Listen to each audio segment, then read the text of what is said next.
Sehingga dugaan kuat bahwa mafia besar sekarang ini sedang menguasai atau menunggangi BPOM, termasuk juga bagaimana caranya menghentikan berkembangnya atau munculnya atau berhasilnya vaksin Nusantara yang dikembangkan oleh Dr. Terawan. Sehingga yang harus turun tangan menengahi ini, ya, menghentikan polemik ini harus dari Presiden.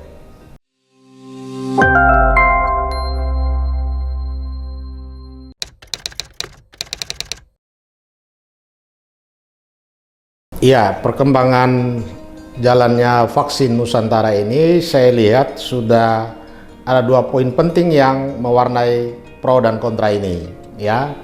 Warnanya itu pertama ada unsur politik, tetapi kedua ada unsur bisnis besar yang menunggangi kelompok yang sekarang ini kontra terhadap jalannya vaksin Nusantara.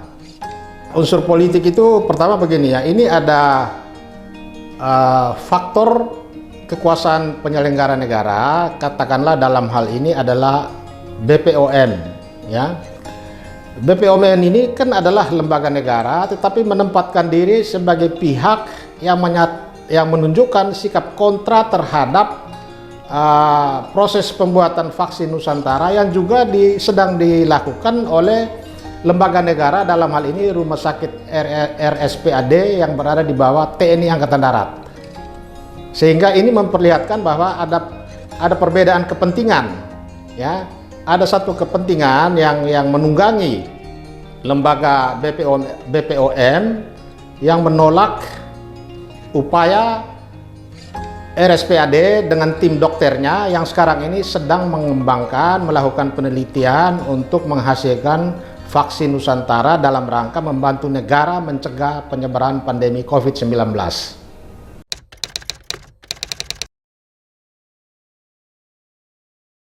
Saya menduga keras ini adalah mafia obat, ya, mafia peredaran obat yang dari sejak awal kepemimpinan Dr. Terawan pada Kementerian Kesehatan, Menteri ini sudah mencanangkan programnya untuk memberantas mafia obat yang selama bertahun-tahun ini menguasai, ya katakanlah menguasai rumah sakit, menguasai peredaran obat, bahkan menguasai BPOM. Sehingga posisi Menteri Terawan sendiri sejak keberadaannya di kementerian ini sudah menimbulkan mengganggu kepentingan banyak kelompok yang selama ini menjadikan BPOM sebagai ladang untuk mereka bisnis. Sehingga dugaan kuat bahwa mafia besar sekarang ini sedang menguasai atau menunggangi BPOM, termasuk juga bagaimana caranya menghentikan berkembangnya atau munculnya atau berhasilnya vaksin Nusantara yang dikembangkan oleh Dr. Terawan.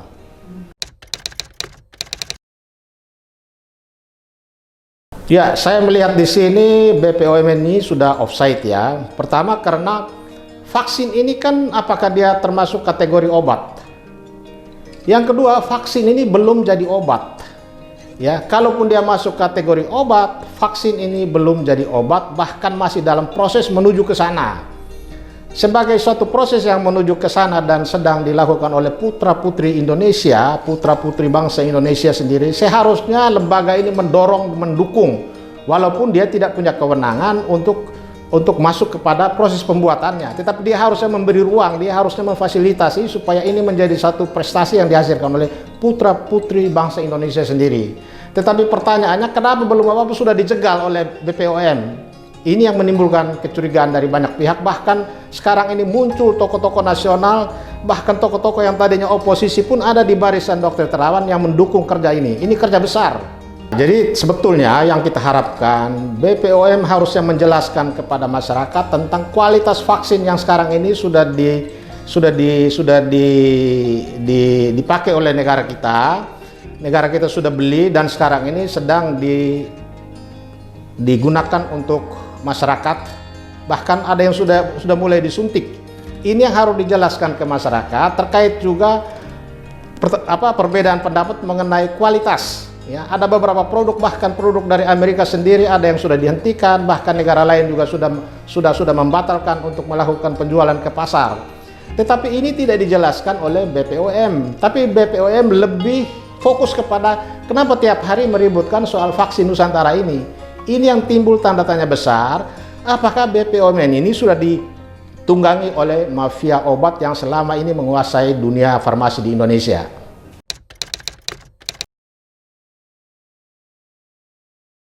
Ya, pertama BPOM harus mengambil posisi netral. Dia tidak usah ikut omong dulu, ya.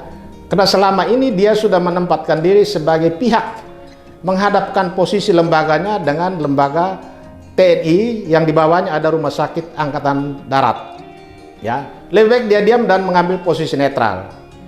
Kemudian pemerintah dalam hal ini Presiden harus mendorong, ya, DPR juga harus mendorong secara politik supaya tim dokter terawan di bawah RSPAD ya bekerja dengan tenang, bekerja dengan sungguh-sungguh supaya ini kelak menjadi satu produk yang menjadi kebanggaan kita dalam rangka membantu dunia menghentikan peredaran COVID-19.